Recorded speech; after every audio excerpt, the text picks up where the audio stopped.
మాటను దేన్ని కూడా నెరవేర్చడు చంద్రబాబు నాయుడు గారిని పూర్వం మాట ఉంది, అది మర్చిపోయి ఓట్లు వేశారు. అదే స్వామి చెబుతారు, ఓడ మీద ఉన్నప్పుడు ఓడ మల్లయ్య అంట, ఓడ దిగిన తర్వాత బోడి మల్లయ్య అంట. అలాగే రేవు దాటిన తర్వాత తెప్ప తగలేసినట్టుగా, అక్కడ దిగిన తర్వాత అల్లుడు చేసినట్టుగా ఇవన్నీ చంద్రబాబు నాయుడు గారికి ఉండేవి. అవన్నీ మర్చిపోయి ఈయన మాటలు నమ్మి ఓట్లు వేస్తే ఇవాళ జరుగుతుంది ఏంటి అని అడుగుతా ఉన్నా. కరెంటు ఛార్జీలు తగ్గించారా? తగ్గించకపోతే తగ్గించకపోయారు. అలా అట్టి పెట్టారా పెంచుకోకుండా? అది లేదు. విపరీతంగా ఛార్జీలు పెంచేటటువంటి కార్యక్రమం చేస్తున్నారు. బాధుడే బాధుడు, ఇది చంద్రబాబు నాయుడు గారి డైలాగ్ గుర్తుందా మీకు? ఇంతకుముందు బాధుడే బాధుడు, బాధుడే బాధుడు అని చెప్పుకొచ్చాడు. ఇవాళ సావబాధుడు, ఇవాళ బాధుడే బాధుడు. 6 నెలలకే ఇవాళ 15,485 కోట్ల రూపాయలు ప్రజల మీద భారం వేశారు. నవంబర్లో 6,000 కోట్ల బిల్లు, అలాగే వచ్చే నెల నుంచి 9,412 కోట్ల రూపాయలు పెంచేటటువంటి కార్యక్రమం. విద్యుత్ వినియోగదారుల మీద, గృహ వినియోగదారుల మీద 25% నుంచి 55% అర్ధంతరంగా పెంచేసి ఇవాళ చంద్రబాబు నాయుడు గారు ప్రజలను కసి తీర్చుకునేటువంటి కార్యక్రమం చేస్తున్నాడు. ఇది చాలా దురదృష్టకరమని మనవి చేస్తున్నా. అంతేకాదు ఇంకొక విషయం చెప్తా ఇక్కడ మీకు.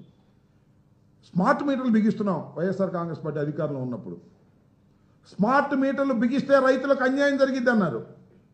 అసలు స్మార్ట్ మీటర్లు పాల్గొట్టేమన్నాడు సాక్షాత్ ఇవాళ ఉన్న విద్యాశాఖ మంత్రి గారు.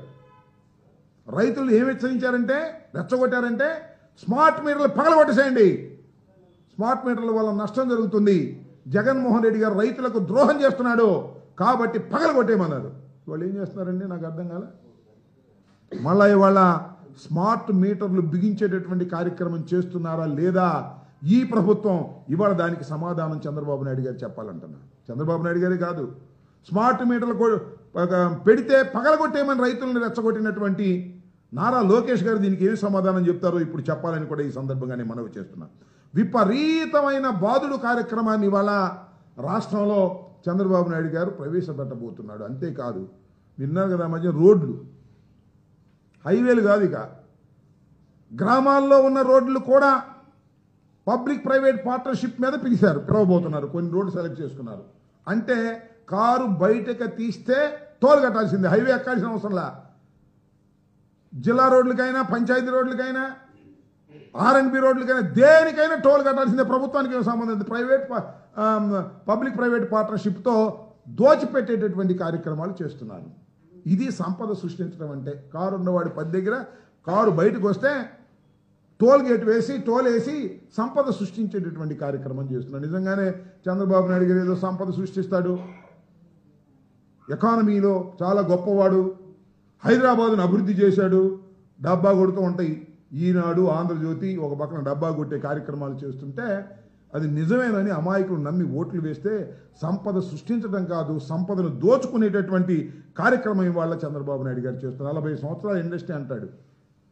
14 సంవత్సరాలు సుదీర్ఘకాలం నేను ముఖ్యమంత్రిగా పనిచేశాను అని చెబుతున్నటువంటి చంద్రబాబు నాయుడు గారు ఇవాళ సంపద సృష్టించడం పోయి సంపదను దోచుకునేటటువంటి కార్యక్రమం చేస్తున్నాడు. ఆయన కాలంలో సంపద సృష్టించాడు. ఎలాగో తెలుసా మీకు? ప్రైవేట్ రంగ సంస్థలు అమ్మేశాడు, పప్పు బెల్లాలకు అమ్మేశాడు. ప్రైవేటు సంస్థల్ని పప్పు బెల్లాలకు అమ్మేసి ఎవరికి అమ్మాడు? తనకు కావాల్సిన వాళ్ళకి అమ్ముకున్నాడు. అమ్ముకొని వాళ్ళ దగ్గర డబ్బులు తీసుకున్నాడు. డబ్బులు తీసుకుని ఆయన సంపద సృష్టించుకున్నాడు. ప్రైవేట్ రంగంలో ఉన్న సంస్థలన్నీ అమ్మేసి, ప్రభుత్వ రంగంలో ఉన్న సంస్థలన్నీ అమ్మేసి ప్రభుత్వ ఖజానాకు తీసుకొచ్చినట్టుగా నాటకం ఆడినటువంటి సందర్భాలు ఉన్నాయి.